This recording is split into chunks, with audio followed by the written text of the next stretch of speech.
প্রিয় শ্রোতা, আসসালামু আলাইকুম। আপনারা শুনছেন ইউভাল নোয়া হারারির লেখা বই স্যাপিয়েন্স।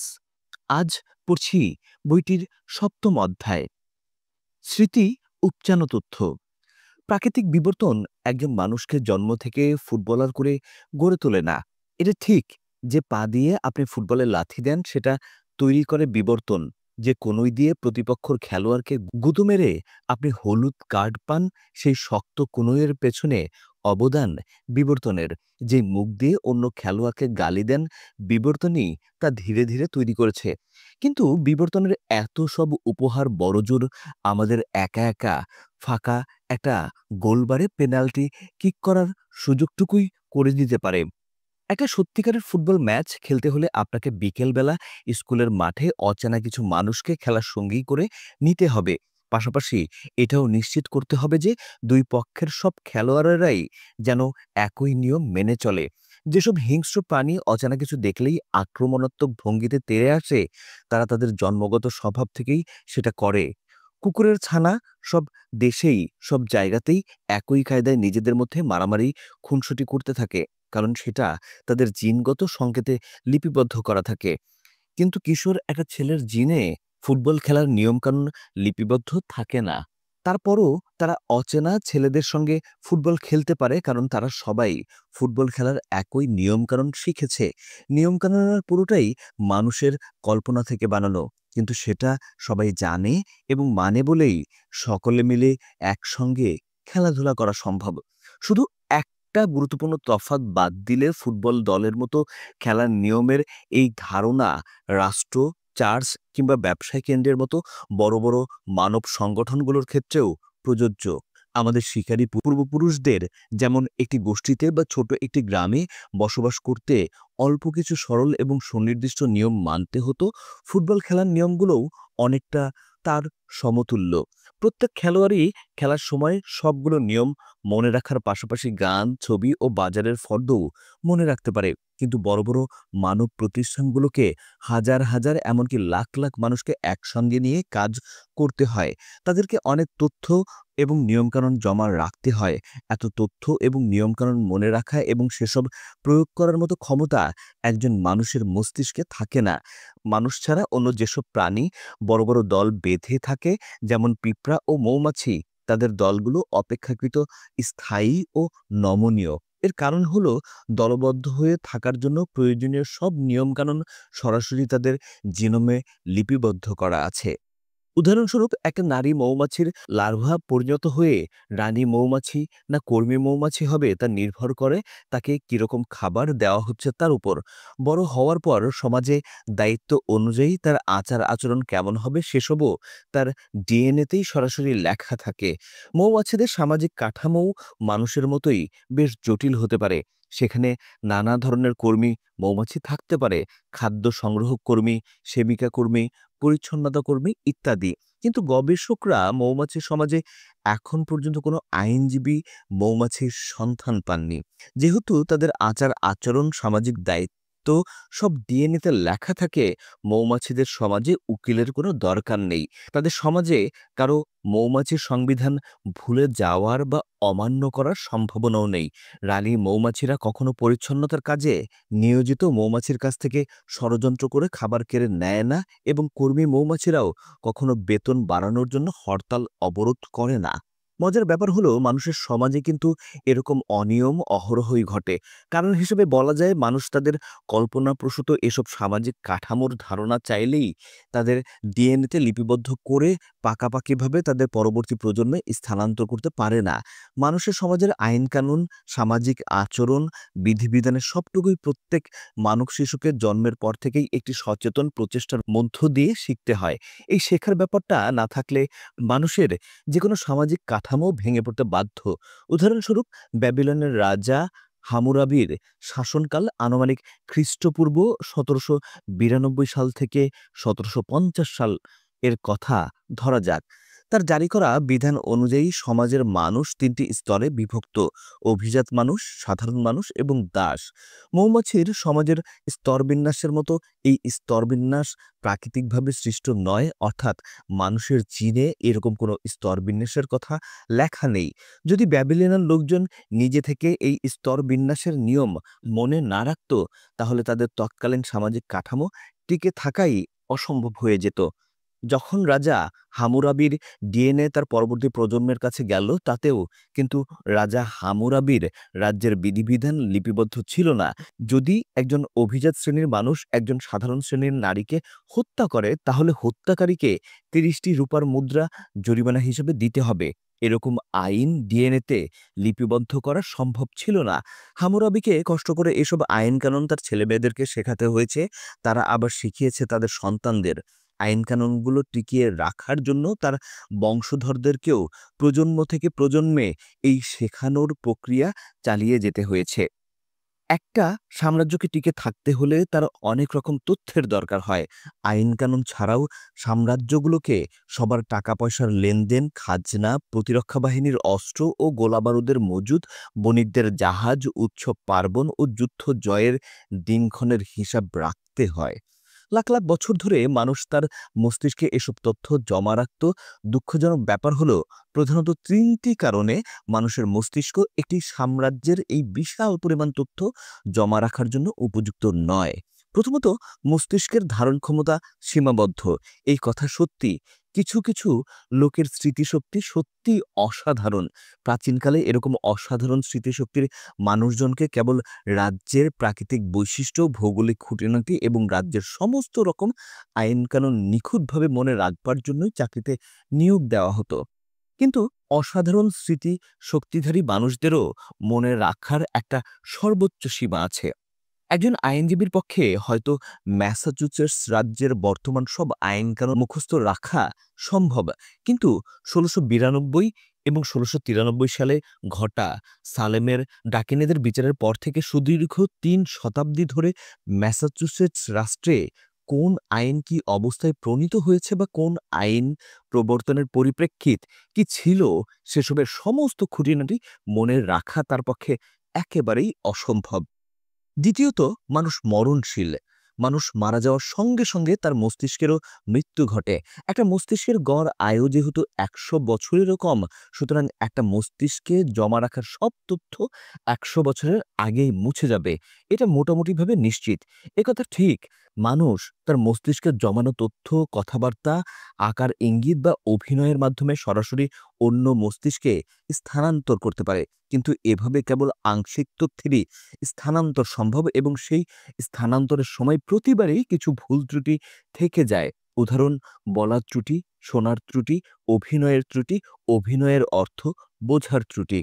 এইসব কারণে মাত্র কয়েকবার এক মস্তিষ্ক থেকে অন্য মস্তিষ্কে তথ্য পাঠালে তার অর্থ অনেকটাই পাল্টে যায় এবং অনেক সময়ই মূল অর্থ পুরোপুরি হারিয়ে যায়। তৃতীয় এবং সবচেয়ে গুরুত্বপূর্ণ কারণটি হলো, মানুষের মস্তিষ্ক কেবল কিছু বিশেষ ধরনের তথ্য জমা করা এবং সেসব নিয়ে কাজ করার জন্যই যুগ যুগ ধরে বিবর্তিত হয়েছে। মানুষের পূর্বপুরুষদেরকে তাদের অস্তিত্বের অধিকাংশ সময় কাটাতে হয়েছে শিকারী সংগ্রাহক হিসাবে। এই পুরো সময়টাতে টিকে থাকার জন্য তাদেরকে হাজার হাজার গাছপালা এবং প্রাণীর আকার, আকৃতি, বৈশিষ্ট্য ও গুণাগুণ বিষয়ক তথ্য মনে রাখতে হয়েছে। তাদের মনে রাখতে হয়েছে হেমন্তকালে এলম গাছের নিচে জন্মানো কোঁকড়ানো হলুদ রঙের মাশরুম বিষাক্ত হওয়ার আশঙ্কা বেশি, এবং শীতকালে ওক গাছের নিচে জন্মানো ওই একই ধরনের মাশরুম পেট ব্যথার মহা ঔষধ। শিকারী সংগ্রাহকদেরকে তাদের গোত্রের অন্যান্য মানুষগুলোর চিন্তাভাবনা এবং তাদের পারস্পরিক সম্পর্কের ব্যাপারটাও সব সময় মাথায় রাখতে হতো।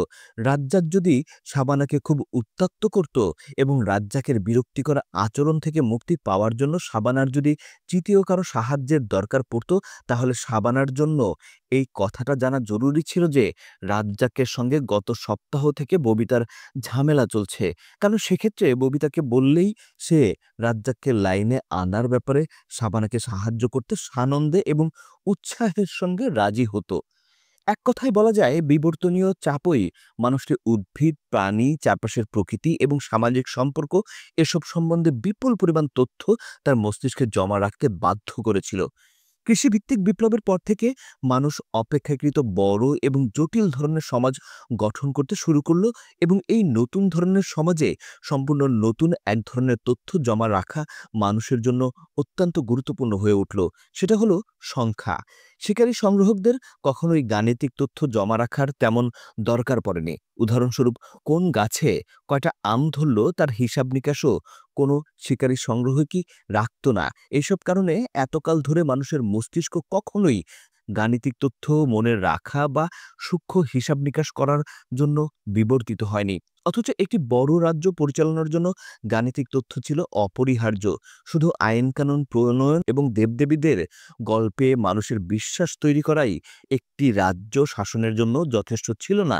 রাজ্য চালাতে গেলে কর আদায় করতে হতো। রাজ্যের হাজার হাজার মানুষের উপর কর আরোপ করা, করের পরিমাণ নির্ধারণ করার জন্য সবার বেতন এবং সম্পত্তির পরিমাণ, রাজ্যের খরচাপাতি, জরিমানা, মেয়াদ উত্তীর্ণ ধার কার্যের হিসাব, কর মওকুফ এবং ধার সম্পর্কিত তথ্যাদি জমা রাখার দরকার হতো। একটা রাজ্যের টিকে থাকার জন্য প্রয়োজনীয় এইসব তথ্যের পরিমাণ ছিল বিশাল।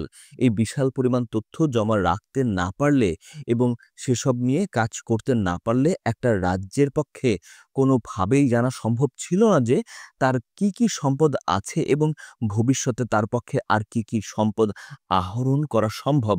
মানুষের মস্তিষ্ক এত সব সংখ্যাসূচক তথ্য মনে রাখার উপযোগী ছিল না, কিন্তু একসময় হঠাৎ করেই এসব তথ্য মুখস্থ করা, মনে রাখা এবং দৈনন্দিন জীবনে ব্যবহার করা তাদের জন্য অপরিহার্য হয়ে পড়ল। তখন অধিকাংশ মানুষই হয় তথ্যে তাদের মস্তিষ্ক টইটুম্বুর করে ফেলল, নতুবা হাল ছেড়ে দিল। এই বিশাল পরিমাণ সংখ্যা নির্ভর তথ্য যেন প্রবাদে সেই কাকুরের ১৩ হাত বিচি আর মানুষের মস্তিষ্কে যেন ১২ হাত কাকুর। সংখ্যাসূচক তথ্য মনে রাখার ব্যাপারে মানুষের মস্তিষ্কের এই সীমাবদ্ধতা দীর্ঘকাল মানুষকে অনেক বড় এবং জটিল ধরনের কোনো মানব সংগঠন গঠন করতে দেয়নি।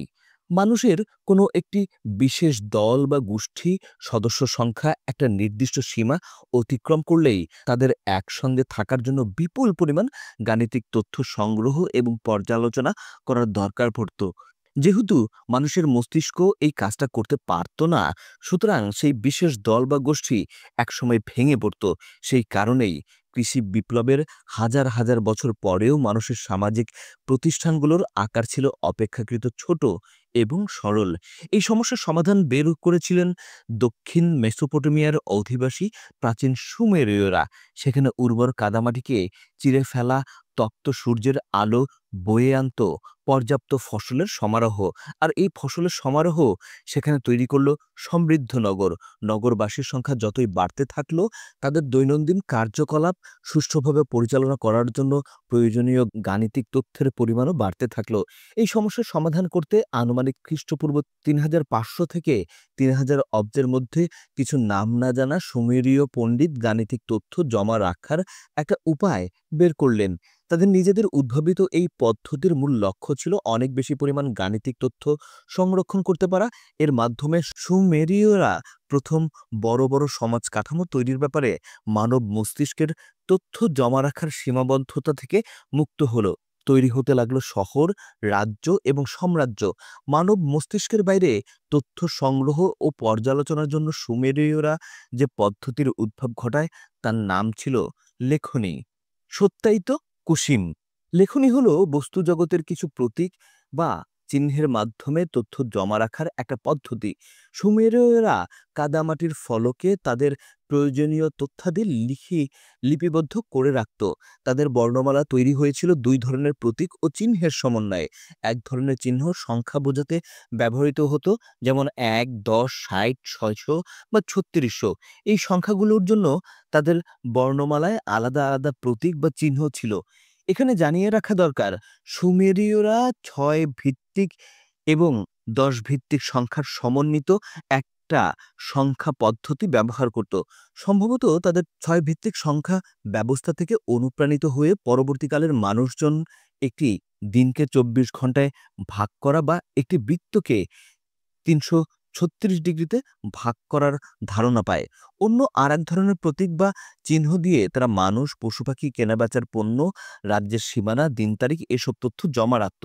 এই ২ ধরনের চিহ্ন দিয়ে তৈরি করা লিখন পদ্ধতির সাহায্যে সুমেরীয়রা যেকোনো মানব মস্তিষ্ক বা যেকোনো মানুষের ডিএনএ থেকে অনেক বেশি পরিমাণ তথ্য জমা রাখতে পেরেছিল। লেখনী আবিষ্কারের আদি পূর্বে তা শুধু সংখ্যা বিষয়ক তথ্য বা দৈনন্দিন জীবনের ঘটনা লিপিবদ্ধ করার কাজেই ব্যবহৃত হতো। মাটির ফলকে লেখা মহান সুমেরীয় উপন্যাস বা এ জাতীয় কোনো গ্রন্থের অস্তিত্ব থেকে থাকলেও তার কোনো নমুনা এ পর্যন্ত পাওয়া যায়নি। মাটির ফলকে লেখালেখির ব্যাপারটি ছিল সময় সাপেক্ষ এবং পাঠকও ছিল হাতে গোনা। সেজন্য প্রয়োজনীয় তথ্যাদি লিপিবদ্ধ করার কাজেই মূলত লেখনীর ব্যবহার হতো। প্রায় ৫,০০০ বছর আগে আমাদের পূর্বপুরুষরা আমাদের জন্য কোনো মহান বাণী লিপিবদ্ধ করে গেছেন কিনা তা খুঁজতে গেলে আমাদের একরকম হতাশই হতে হবে। কারণ আমাদের উদ্দেশ্যে রেখে যাওয়া আমাদের পূর্বপুরুষদের প্রথম লিখিত বাক্যটি ছিল অনেকটা এরকম: ৩৭ মাসে ২৯,০৮৬ এক বার্লি কুসুম। এই কথার সম্ভাব্য মানে হতে পারে এরকম: ৩৭ মাসে মোট ২৯,০৮৬ বস্তা বার্লি রাজার সংগ্রহশালায় জমা হয়েছে। স্বাক্ষর কুসিম। হায়, ইতিহাসে পাওয়া মানুষের লিখন পদ্ধতির প্রথম নিদর্শন আমাদের দিল না কোনো প্রাচীন দার্শনিক প্রজ্ঞার খবর, কোনো মহৎ কাব্য কিংবা বীরগাথা, শেখালো না কোনো আইন কানুন, এমনকি শোনালো না কোনো মহারাজার দিগ্বিজয়ের চমকপ্রদ কাহিনী। সেগুলোর পুরোটা জুড়ে থাকলো কেবল গদবাঁধা একঘেয়ে ব্যবসায়িক নথি, কর আদায় সংক্রান্ত তথ্য, মোট ঋণের হিসাব এবং জমিজমার মালিকানার বিষয়ক দলিল। যদিও এ কথা ঠিক, খুঁজে পাওয়া অল্প কিছু মাটির ফলকে লিখিত তথ্য থেকে সেকালের মানুষের ভাষার আওতার সম্পর্কে ধারণা করা কঠিন। মুখে মুখে মানুষ কত রকম বিষয় নিয়ে আলাপ আলোচনা করতে পারত সে ধারণা করাও সহজ নয়। কিন্তু মাটির ফলক থেকে পাওয়া তথ্য অনুযায়ী এটুকু অন্তত অনুমান করা যায়, কোনো কোনো জিনিস তখন মানুষের ভাষার আওতাধীন ছিল না। সুমেরীয়দের এই আংশিক বর্ণমালা বা গাণিতিক সংকেতগুলো দিয়ে কবিতা লেখা বা সাহিত্য রচনা করা মোটেও সম্ভব ছিল না। কিন্তু সেগুলো দিয়ে বেশ সফলতার সঙ্গেই কর আদায় সংক্রান্ত হিসাব নিকাশ লিপিবদ্ধ করে রাখা সম্ভব ছিল। প্রাচীনকালের আর এক ধরনের লেখালেখির অস্তিত্ব আমরা জানতে পারি, যার অবস্থা আরও হতাশাব্যঞ্জক। সেটা হলো কতকগুলো শব্দের একটা পৌরাণিক তালিকা, যেগুলো কোনো শিক্ষানবিশ ছাত্র তার অনুশীলনের অংশ হিসেবে বারবার লিখেছে বলে মনে করা হয়। তখনকার দিনে যখন একজন ছাত্র হিসেবে লেখার কাজে বিরক্ত হয়ে প্রেমের কবিতা লিখতেও চাইতো, সেটা তার পক্ষে কোনোভাবেই সম্ভব ছিল না। সুমেরীয়দের প্রাচীন বর্ণমালাগুলোকে বলা যেতে পারে আংশিক লিপি। এটা পূর্ণাঙ্গ কোনো লিপি ছিল না। পূর্ণাঙ্গ লিপি বলতে কি বুঝি? পূর্ণাঙ্গ লিপি হলো বস্তুগত চিহ্নের সমন্বয়ে গঠিত এমন একটি বর্ণমালা যা দিয়ে মানুষের কথ্য ভাষার প্রায় সবকিছুই, এমনকি কবিতাও লিখে ফেলা যায়। অন্যদিকে আংশিক লিপি হলো এমন এক বর্ণমালা যা দিয়ে কেবল বিশেষ ধরনের কিছু তথ্যই লিপিবদ্ধ করা যায়। ল্যাটিন লিপি, প্রাচীন মিশরীয় লিপি এবং এককালের ব্রেইল লিপি হলো পূর্ণাঙ্গ লিপির উদাহরণ। এই সবগুলো লিপি দিয়েই আপনি কর আদায়ের হিসাব নিকাশ যেমন লিখে রাখতে পারবেন, ঠিক তেমনি লিখতে পারবেন প্রেমের কবিতা, ইতিহাসের বই, খাবারের রেসিপি বা ব্যবসায়ের নিয়মকানুন। অন্যদিকে প্রাচীন সুমেরীয় লিপি, বর্তমানের গাণিতিক লিপি বা সঙ্গীতের স্বরলিপি, এগুলো হলো আংশিক লিপির উদাহরণ। গাণিতিক লিপি দিয়ে হিসাব নিকাশের জন্য গণিতের নানা সমীকরণ লেখা সম্ভব, কিন্তু কবিতা লেখা সম্ভব নয়। অন্যান্য আংশিক লিপিগুলোর ক্ষেত্রেও একই ধরনের সীমাবদ্ধতা বিদ্যমান। সুমেরীয়রা কিন্তু তাদের বর্ণমালা দিয়ে যে কবিতা লেখা যায় না এটা নিয়ে মোটেও চিন্তিত ছিল না। তারা মুখের সব কথা লিপিবদ্ধ করার জন্য তাদের ভাষা তৈরি করেনি, বরং মুখের ভাষায় যেসব জিনিস সহজে প্রকাশ করতে পারে না সেই সব সংখ্যা বা হিসাব নিকাশ সংক্রান্ত তথ্য লিপিবদ্ধ করার জন্যই তাদের ভাষা তৈরি করা হয়েছিল। এরকম কিছু সভ্যতার সন্ধান পাওয়া যায় যারা ইতিহাসের পুরোটা সময় জুড়ে আংশিক লিপি ব্যবহার করেই কাজ চালিয়েছে এবং কখনো পূর্ণাঙ্গ লিপি তৈরির চেষ্টাও করেনি। উদাহরণস্বরূপ প্রাক কলম্বিয়ান যুদ্ধে আন্দেজ পর্বত অঞ্চলে গড়ে ওঠা এক ধরনের লিপির কথা আমরা বিবেচনা করতে পারি। এই লিপি সুমেরীয়দের লিপি থেকে অনেকটাই আলাদা। এটা অন্যান্য প্রচলিত লিপিগুলোর থেকেও এতটাই আলাদা যে অনেকে এটাকে আদৌ কোনো লিপি বলা যায় কিনা সেটা নিয়েও সন্দেহ প্রকাশ করেছেন। এই লিপি কোনো মাটির ফলকে বা কাগজে লিপিবদ্ধ করা হতো না, বরং নানা রঙের দড়িতে বিভিন্ন ধরনের গিঁট দিয়ে এই লিপি তৈরি করা হতো। এই নানা রঙের দড়িগুলোকে একসঙ্গে বলা হতো কিপু। প্রতিটা দড়ির বিভিন্ন অবস্থানে নানা রকম গিঁট বাঁধা থাকতো। এক একটা কিপুতে শত শত দড়ি এবং হাজার হাজার গিঁট থাকতে পারত। এই গিঁটগুলোর সংখ্যা, গিঁটের ধরন এবং দড়িতে গিঁটের অবস্থানের উপর ভিত্তি করে সেগুলো নানা সংখ্যা প্রকাশ করত। এইগুলো নানা রঙের দড়ি এবং দড়িতে নানা ধরনের গিঁট দেওয়ার মাধ্যমে তারা কর আদায়, সম্পত্তির হিসাব সংক্রান্ত বিপুল পরিমাণ গাণিতিক তথ্য জমা রাখতে পারত। শত শত বছর, সম্ভবত হাজার হাজার বছর ধরে এই কিপু ছিল অনেক নগর, রাজ্য এবং সাম্রাজ্যের ব্যবসা বাণিজ্যের একটি অপরিহার্য অংশ। কিপুর সবচেয়ে সফল ব্যবহার হয়েছিল বিখ্যাত ইনকা সভ্যতার আমলে। ইনকা শব্দের অর্থ হল সূর্যের সন্তান। 1 কোটি বা তার চেয়েও কিছু বেশি মানুষ নিয়ে গড়ে উঠেছিল এই ইনকাদের রাজ্য এবং এর ভৌগোলিক বিস্তৃত ছিল আজকের Peru, Ecuador, Bolivia, Argentina, Colombia আর চিলের কিছু অংশ জুড়ে। কিপুর কারণেই তারা বিশাল পরিমাণ তথ্য জমা রাখা, তা দিয়ে নানা রকম হিসাব নিকাশ করতে সক্ষম হয়েছিল। এটি বড় আকারের রাজ্য চালানোর জন্য যা ছিল অপরিহার্য। এমনকি কিপু দিয়ে করা হিসাব নিকাশ এতটাই কার্যকর এবং নির্ভুল ছিল যে দক্ষিণ আমেরিকার জয়ের পরে স্প্যানিয়ার্ডরা প্রথম দিকে তাদের রাজ্য পরিচালনার জন্য কিপু ব্যবহার করা শুরু করেছিল। কিন্তু এর ফলে দুটো সমস্যা দেখা দিল। প্রথমত, স্প্যানিয়ার্ডরা নিজেরা কিপু তৈরি করতে এবং সেটা পড়তে জানত না। কিপু তৈরির জন্য তাদেরকে স্থানীয় বিশেষজ্ঞদের উপরই নির্ভর করতে হতো। দ্বিতীয়ত, স্প্যানিয়ার্ডরা এটা বুঝতে পেরেছিল যে স্থানীয় কিপু বিশেষজ্ঞরা তাদের নিজেদের সুবিধার জন্য ইচ্ছাকৃতভাবে কিপুতে ভুল তথ্য রাখতে পারে এবং তাদের স্প্যানিয়ার্ড প্রভুদের বিভ্রান্ত করতে পারে। এসব কারণে দক্ষিণ আমেরিকায় যখন পাকাপাকিভাবে স্পেনের আধিপত্য স্থাপিত হলো, তখন কিপু বাতিল করে তারা তাদের হিসাব নিকাশ ল্যাটিন লিপি ও সংখ্যার মাধ্যমে রাখতে শুরু করল। সহজভাবে বলতে গেলে, স্পেনের রাজত্ব কায়েম হওয়ার পর কিপু একরকম বিলুপ্তই হয়ে যায়, যেহেতু কিপু পড়ার মতো বিশেষজ্ঞ লোকজনও আর অবশিষ্ট ছিল না। সে কারণে যে দু একটা কিপু টিকে থাকলো, সেগুলোর পাঠোদ্ধার করা মোটামুটি অসম্ভব হয়ে পড়ল। আমলাতন্ত্রের বিস্ময়। এই পর্যন্ত মানুষের লেখালেখির যেসব নিদর্শন আমরা দেখলাম, সেগুলো মূলত লেনদেন, আয়-ব্যয়ের হিসাব রাখার কাজেই ব্যবহৃত হয়েছে। কালক্রমে মেসোপটেমিয়ার অধিবাসী কাঠখোট্টা আয়-ব্যয়ের হিসাব রাখার পাশাপাশি অন্যান্য জিনিসও লিপিবদ্ধ করতে শুরু করে।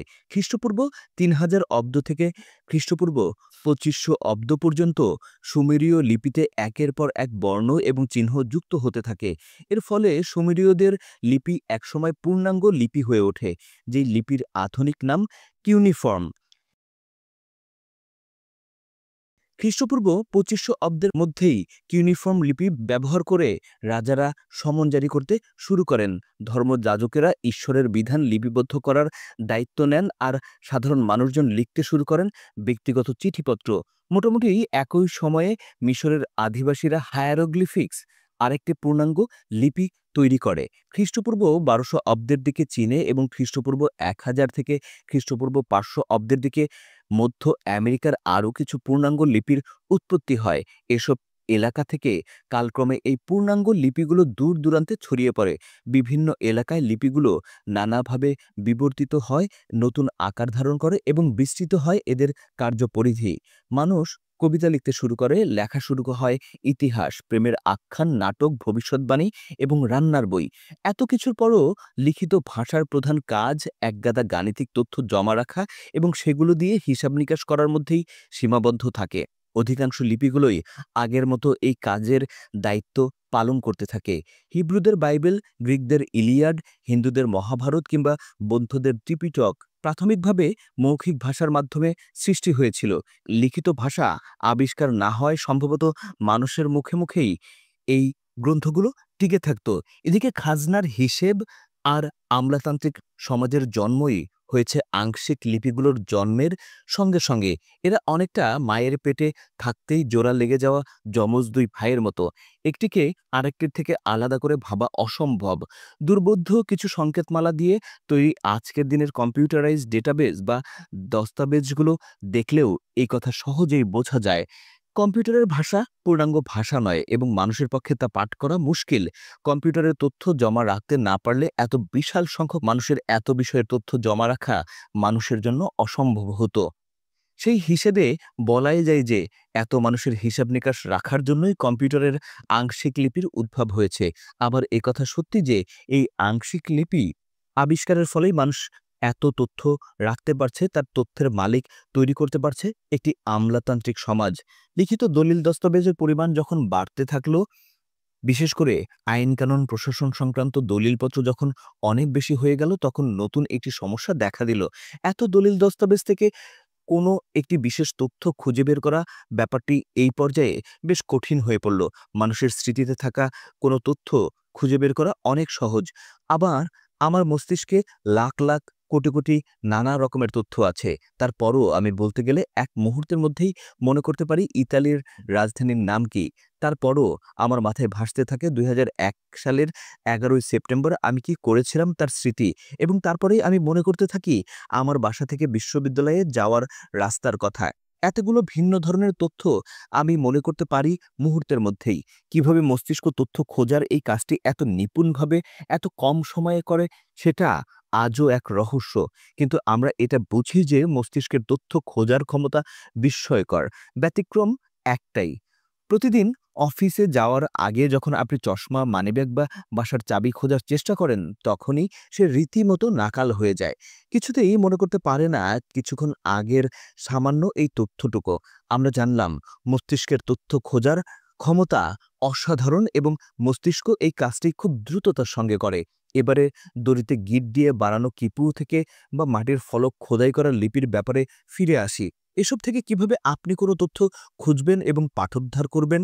হ্যাঁ, কিপু বা ফলকের সংখ্যা যদি অল্প হয় তাহলে হয়তো খুঁজে বের করাটা তেমন কোনো কঠিন কাজ হবে না। কিন্তু রাজা হামুরাবির সমসাময়িক মারির রাজা জিম রিলিমের কথা ভাবুন। রাজকার্য পরিচালনার জন্য তাদের এরকম হাজার হাজার ফলক বা লিপি তৈরি করতে হয়েছিল। সুতরাং সেখান থেকে কোনো তথ্য খুঁজে বের করা যে ভয়াবহ কষ্টসাধ্য এটি কাজ ছিল, এ কথা বলাই বাহুল্য। ধরা যাক এটা খ্রিস্টপূর্ব ১৭৭৬ অব্দের কোনো দুপুর। মারি রাজ্যের দুই প্রজার মধ্যে একটি গম ক্ষেতের মালিকানা নিয়ে দ্বন্দ্ব বেঁধেছে। আলালের দাবি সে এই জমি ৩০ বছর আগে দুলালের থেকে কিনেছে। দুলাল বলেছে জমি সে মোটেই বিক্রি করেনি, টাকার প্রয়োজনে ৩০ বছরের জন্য আলালকে ভাড়া দিয়েছিল। এখন ভাড়ার সময়সীমা শেষ, তাই সে জমি আলালের কাছ থেকে ফেরত নিতে চায়। এই নিয়ে অনেক চিৎকার চেঁচামেচি হলো। আশেপাশে মজা দেখার জন্য লোকজন জমে গেল। দুজনের প্রায় হাতাহাতি হওয়ার উপক্রম। একসময় দুজনেরই খেয়াল হলো তারা শাহী দপ্তরখানায় গিয়ে সহজেই এই বিবাদের মীমাংসা করতে পারে, কারণ সেখানেই রাজ্যের জমিজমা সংক্রান্ত কেনাবেচার সমস্ত দলিল সংরক্ষণ করা আছে। যেই ভাবা সেই কাজ। তারা দুজনেই শাহী দপ্তরখানায় গিয়ে হাজির হলো এলাহি কারবার দেখে। দুজনেরই মাথা ঘুরে যাওয়ার উপক্রম। কার কাছে গেলে তার দলিল পাওয়া যাবে এটা জানতে জানতেই অনেকটা সময় চলে গেল। ঘুরতে হলো এক টেবিল থেকে আরেক টেবিল। যখন তারা সঠিক লোকের কাছে পৌঁছালো ততক্ষণে সন্ধ্যা হয়ে গেছে। রাজার হিসাবরক্ষক ভদ্রভাবে জানালেন, কাল আসুন। কি আর করা। তারা পরের দিন সকাল সকাল হিসাবরক্ষকের কাছে গিয়ে পৌঁছালো।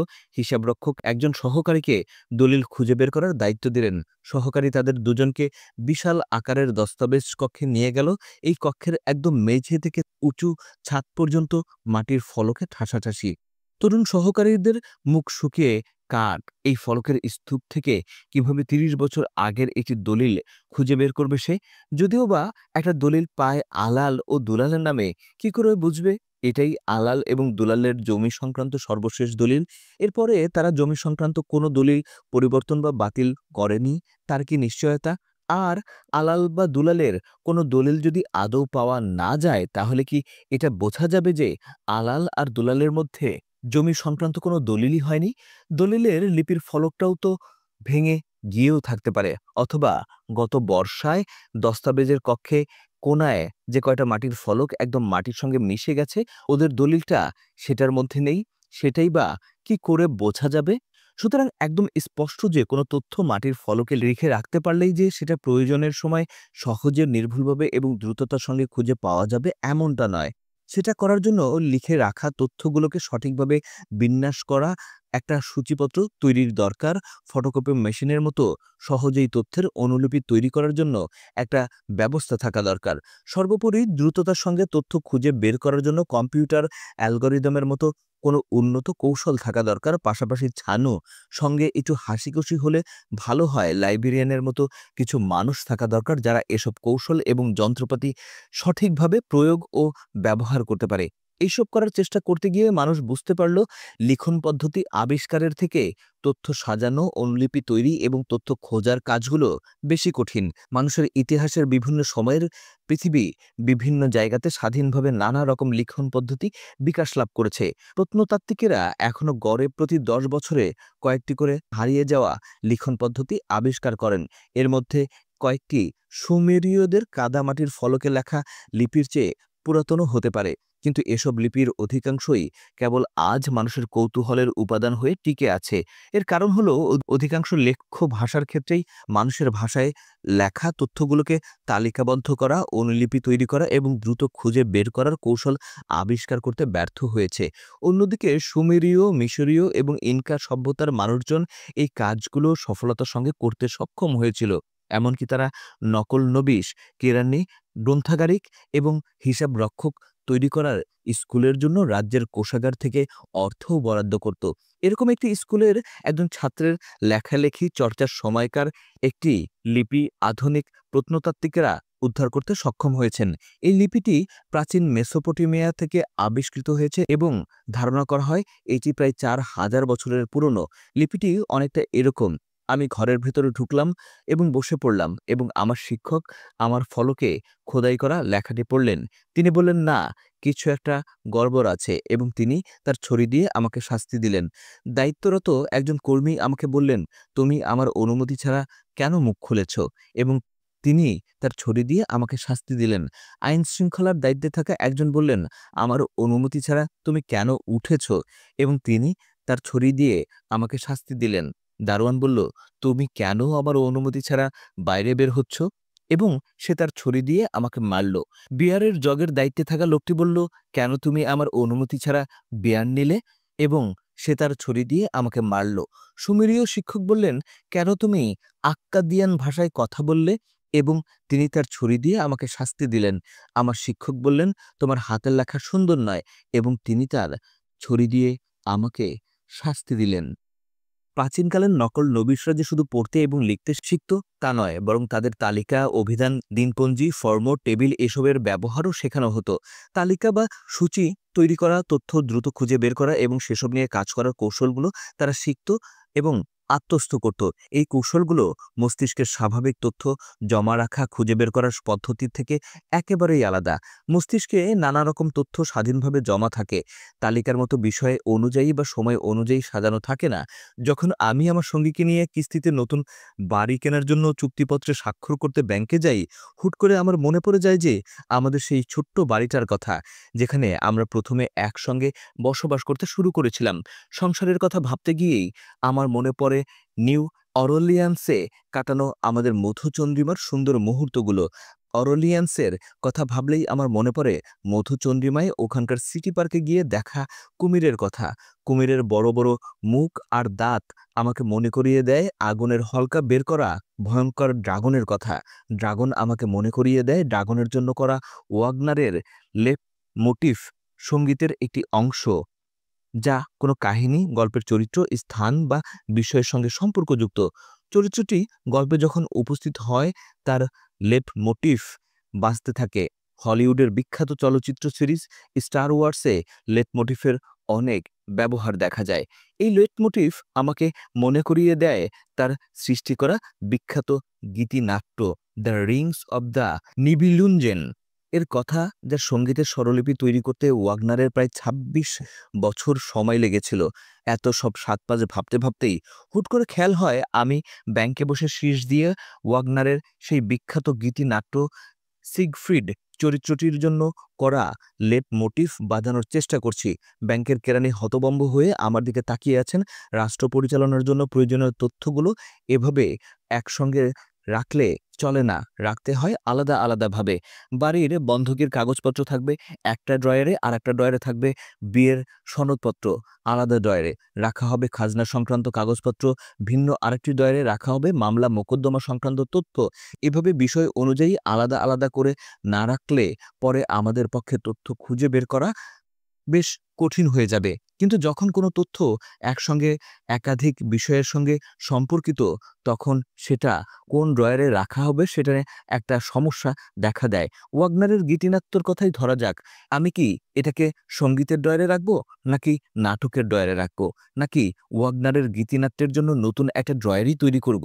মানুষকে তার মস্তিষ্কে এভাবেই তথ্য জমা করতে হলে তার মাথা ব্যথার একটা কারণে পরিণত হবে। কারণ সেক্ষেত্রে জীবনভর তাকে তার মাথার নতুন ড্রয়ার বানাতে হবে এবং আগের ড্রয়ার সরিয়ে ফেলতে হবে বা ঢেলে নতুন করে সাজাতে হবে। মস্তিষ্কের জন্য এটা কঠিন কাজ, কিন্তু রাষ্ট্র পরিচালনার জন্য দরকারি তথ্য সাজিয়ে রাখার জন্য এর থেকে কার্যকরী কোনো পদ্ধতিও মানুষের জানা নেই। রাষ্ট্র পরিচালনার জন্য বিষয় অনুযায়ী আলাদা আলাদা ড্রয়ারে রাখা তথ্যের কৌশলটি তখনই সফলভাবে করা সম্ভব হবে যখন কিছু লোক তাদের মস্তিষ্কের চিন্তা করার ধরন পাল্টে ফেলবে। তারা সাধারণ মানুষের মতো করে চিন্তা করার বদলে কেরানি হিসাবরক্ষকের মতো চিন্তা করতে শুরু করবে। এই কথা আমরা সবাই কম বেশি জানি যে কেরানি বা হিসাবরক্ষকেরা ঠিক সাধারণ মানুষের মতো চিন্তা করে না। তাদের চিন্তার ধরন অনেকটা বিষয় অনুযায়ী ড্রয়ার নির্বাচন করে ধরে রাখার মতো। অবশ্য এসব চিন্তা করার জন্য তাদের দোষী করাটা উচিত হবে না, কারণ এভাবে চিন্তা করতে না পারলে তারা রাষ্ট্রের জন্য গুরুত্বপূর্ণ সব তথ্য পদ্ধতি অনুযায়ী গুছিয়ে রাখতে পারত না, রাখত এলোমেলোভাবে। ফলে তারা রাষ্ট্র, কোম্পানি বা অন্যান্য কোনো সংস্থাকে তাদের পদ অনুযায়ী যথাযথ সেবা দিতে ব্যর্থ হতো। মানুষের ইতিহাসে লিখন পদ্ধতি আবিষ্কারের সবচেয়ে বড় প্রভাব সম্ভবত এটাই ছিল যে এটি ধীরে ধীরে আমাদের চিন্তা করার এবং দুনিয়াকে দেখবার পদ্ধতি পাল্টে দিয়েছে। মুক্ত চিন্তার ভিত্তিতে সামগ্রিক অবস্থার পরিপ্রেক্ষিতে কোনো ঘটনাকে বিচার করার বদলে আমরা অভ্যস্ত হচ্ছি ঘটনাটিকে তার সামগ্রিকতা থেকে বিচ্ছিন্ন করে পৃথক একটি ঘটনা হিসেবে বিচার করতে। এর ফলে উৎপত্তি ঘটছে আমলাতন্ত্রের। সংখ্যার ভাষা। সময়ের অগ্রগতির সঙ্গে সঙ্গে মানুষের লিখিত তথ্য প্রক্রিয়াকরণের এইসব আমলাতান্ত্রিক পদ্ধতির সঙ্গে মানুষের মস্তিষ্কের তথ্য প্রক্রিয়াকরণের স্বাভাবিক পদ্ধতির তফাৎ বাড়তে লাগলো এবং দিনকে দিন সমাজ ও রাষ্ট্র পরিচালনার জন্য এসব পদ্ধতির অধিকতর গুরুত্বপূর্ণ হয়ে উঠল। সবচেয়ে বড় পরিবর্তনটা হলো খ্রিস্টপূর্ব নবম শতকের দিকে। এই সময় মানুষ এক প্রকার আংশিক লিপি আবিষ্কার করল, যা সংখ্যাভিত্তিক যে কোনো তথ্যকে অত্যন্ত নিখুঁতভাবে জমা রাখতে এবং প্রক্রিয়াকরণ করতে সক্ষম। এই আংশিক লিপিটি 10টি চিহ্নের সমন্বয়ে গঠিত। চিহ্নগুলো ছিল 0 থেকে 9। মজার ব্যাপার হলো হিন্দুরা প্রথমে এই লিপি উদ্ভাবন করলেও বর্তমানে এটি আরবীয় লিপি নামেই অধিক পরিচিত। আরও অদ্ভুত ব্যাপার হলো পশ্চিমা দেশগুলোতে ব্যবহৃত চিহ্নগুলো এককালের আরবরা সংখ্যা প্রকাশের জন্য যেসব চিহ্ন ব্যবহার করে তার থেকে আলাদা হলেও সেগুলোই আরবীয় লিপি নামেই পরিচিত। আরবরা এই লিপি উদ্ভাবন না করলেও এই লিপির প্রসার ও উন্নতির ক্ষেত্রে তাদের অবদান ছোট করে দেখার কোনো উপায় নেই। আরবরা ভারতীয় উপমহাদেশ অধিকার করার সময় এই লিপির সন্ধান পায় এবং এর গুরুত্ব অনুধাবন করে নিজেরা এর ব্যবহার শুরু করে। পরবর্তীকালে তারা এই লিপির উন্নতি সাধন করে এবং তাদের কল্যাণেই এই লিপি মধ্য এশিয়া এবং ইউরোপে ছড়িয়ে পড়ে। এরপর তারা এই আংশিক লিপিতে আরও কিছু চিহ্ন, যেমন যোগ, বিয়োগ, গুণন, ভাগ যোগ করতে শুরু করে। যোগ করলে তা আধুনিক গাণিতিক ভাষার ভিত্তি স্থাপন করে। যদিও সংখ্যা নিয়ে কাজ করার জন্য উদ্ভাবিত এই লিপিটি একটি আংশিক লিপি, এটি বর্তমানে পৃথিবীর সবথেকে বেশি ব্যবহৃত ভাষা। যেকোনো রাষ্ট্র, কোম্পানি, সংগঠন, প্রতিষ্ঠান, সে তারা আরবি, হিন্দি, ইংরেজি, নরওয়েজিয়ান যে ভাষাতেই কথা বলুক না কেন, তাদের প্রায় সবাই গুরুত্বপূর্ণ তথ্য জমা রাখা, প্রক্রিয়াকরণের জন্য এই গাণিতিক লিপি ব্যবহার করে। এর কারণ হলো কোনো তথ্যকে গাণিতিক লিপিতে রূপান্তর করা সম্ভব হলে তা সহজেই জমা রাখা যায়, দ্রুত ছড়িয়ে দেওয়া যায় এবং অবিশ্বাস্য দ্রুতগতিতে এবং নির্ভুলভাবে সেসব তথ্য প্রক্রিয়াকরণ করা যায়। বর্তমানকালের একজন ব্যক্তি যদি সরকার, কোনো প্রতিষ্ঠান বা কোনো কোম্পানিকে সিদ্ধান্তকে প্রভাবিত করতে চায়, তাহলে তাকে প্রথমে এই গাণিতিক লিপি আয়ত্ত করতে হবে। বিশেষজ্ঞরা দরিদ্র, সুখ এবং সততার মতো বিমূর্ত ধারণাগুলোকেও সংখ্যায় রূপান্তরিত করার জন্য যথাসাধ্য চেষ্টা করছেন। দারিদ্র্যসীমা, মানুষের সুখী হওয়ার পরিমাণ, বসবাসযোগ্য নগরীর হিসেবে অবস্থান, এই পরিমাণসূচক ধারণাগুলোর সৃষ্টি তাই প্রমাণ করে। একইভাবে জ্ঞানের জন্য অনেক শাখা যেমন পদার্থবিজ্ঞান বা প্রকৌশল বিদ্যার চর্চা মোটামুটিভাবে মানুষের মুখের ভাষার সঙ্গে সম্পর্ক একরকম হারিয়েই ফেলেছে। বর্তমানে এসব ব্যাপারে গবেষণা মূলত সংখ্যা, চিহ্ন কিংবা সমীকরণের মতো গাণিতিক লিপির সাহায্যেই চালিত হচ্ছে। আপেক্ষিক তথ্য অনুযায়ী অভিকর্ষের প্রভাবে ভর এর ত্বরণ হিসাব করার জন্য একটি সমীকরণ। যখন বেশিরভাগ সাধারণ মানুষ এই ধরনের হিবিজিবি কোনো সংখ্যা দেখে, ভয়ে তাদের চোখমুখ শুকিয়ে আসে। রাতের রাস্তা দিয়ে হরিণের চোখে হঠাৎ করে চলন্ত জিপের হেডলাইটের আলো পড়লে ভয়ে তার অবস্থা যেরকম হয়, অনেকটা সেরকম। এরকম হওয়া কিন্তু স্বাভাবিক, এবং এরকম হওয়ার মানে এই নয় যে মানুষটি সমীকরণটি বুঝতে পারছে না, তার বুদ্ধিমত্তা কম বা সে বোকা। কিছু ব্যতিক্রমী মানুষের কথা বাদ দিলে মানুষের মস্তিষ্ক আপেক্ষিকতা বা কোয়ান্টাম মেকানিক্স এর মতো পদার্থবিজ্ঞানের কঠিন কঠিন বিষয় নিয়ে চিন্তা করতে একেবারেই অপারগ। পদার্থবিজ্ঞানীরা এসব নিয়ে চিন্তা করতে পারেন কারণ তারা মানুষের মতো চিন্তা করতে ভুলে গিয়ে কিছু তথ্য প্রক্রিয়াকরণ যন্ত্রপাতির, যেমন কম্পিউটারের সাহায্যে নানাভাবে চিন্তা করতে শিখেছেন। মজার ব্যাপার হলো তাদের চিন্তাভাবনার গুরুত্বপূর্ণ অংশটুকু ঘটে তাদের মস্তিষ্কের বাইরে, কম্পিউটারের মনিটরের পর্দায় অথবা শ্রেণীকক্ষের ব্ল্যাকবোর্ডে। সাম্প্রতিককালে গাণিতিক লিপি মাত্র দুটি চিহ্নের সমন্বয়ে আরেকটি বৈপ্লবিক লিপির জন্ম দিয়েছে। মূলত কম্পিউটারে রাখা তথ্যাদি এই লিপিতে রূপান্তরিত করে জমা রাখা হয়। এই লিপি দ্বিমিক বা বাইনারি নামে পরিচিত। এই দ্বিমিক লিপিতে কেবল 0 ও 1 এই দুটি চিহ্নের অস্তিত্ব বিদ্যমান। এই এখন আমি কম্পিউটারে যা কিছু লিখছি তার সবই কম্পিউটারের হার্ড ডিস্কে 0 এবং 1 এর মিশেলে তৈরি নানা রকম সংখ্যার সাহায্যে জমা হচ্ছে। এতক্ষণ আমরা মানুষের উদ্ভাবিত নানা রকম লিপি সম্পর্কে জানলাম। মানুষকে নানা কাজে সাহায্য করার জন্যই এই লিপিগুলোর উদ্ভব হয়েছিল। কিন্তু ধীরে ধীরে এই লিখিত তথ্যাদিই মানুষের প্রভু হয়ে উঠছে। আমাদের কম্পিউটারের পক্ষে মানুষের ভাষা, অনুভূতি কিংবা স্বপ্ন বোঝা কঠিন।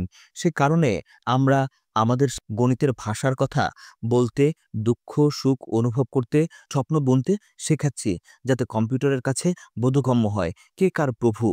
এখানেই কিন্তু শেষ নয়। জ্ঞানের কৃত্রিম বুদ্ধিমত্তা নামক শাখাটি এই দ্বিমিক লিপিতে ব্যবহার করে কম্পিউটারের সাহায্যে যন্ত্রনির্ভর বুদ্ধিমত্তা নির্মাণের চেষ্টায় অনেক দূর এগিয়ে গেছে। তাই বুদ্ধি কেবল আর মানুষের থাকছে না, যন্ত্ররাও হয়ে উঠছে বুদ্ধিমান। ম্যাট্রিক্স বা টার্মিনেটরের মতো সায়েন্স ফিকশন সিনেমাগুলোতে আমরা দেখতে পাই বুদ্ধিমান যন্ত্রের মানবজাতির ক্ষমতা খর্ব করে নিজেরা পৃথিবীর অধীশ্বর হয়ে ওঠার চেষ্টা করছে। মানুষ যখন তাদের বিরুদ্ধে যুদ্ধ ঘোষণা করে, যন্ত্রের উপর তাদের প্রভুত্ব ফিরে পাওয়ার চেষ্টা শুরু করে, ততক্ষণে অনেক দেরি হয়ে গেছে। মানুষের চেয়ে বহুগুণ ক্ষমতাধর ও বুদ্ধিমান যন্ত্রেরা সমগ্র মানবজাতিকে ধ্বংস করতে উদ্যত হয়েছে। প্রিয় শ্রোতা, এই ছিল আমাদের আজকের পর্ব। আশা করি আমাদের এই বইটি আপনাদের ভালো লাগছে। আমাদের এই বইটি যদি আপনাদের ভালো লাগে তাহলে অবশ্যই আপনারা আমাদের ইউটিউব চ্যানেলটি সাবস্ক্রাইব করবেন এবং ছড়িয়ে দিবেন সবার মাঝে, যাতে সবাই আমাদের বইগুলো শুনতে পারে এবং এই বই শোনার মাধ্যমে তারা তাদের নিজেদের জীবনে আমূল একটা পরিবর্তন করতে সক্ষম হয়। সবাই ভালো থাকবেন। আল্লাহ হাফেজ। আসসালামু আলাইকুম।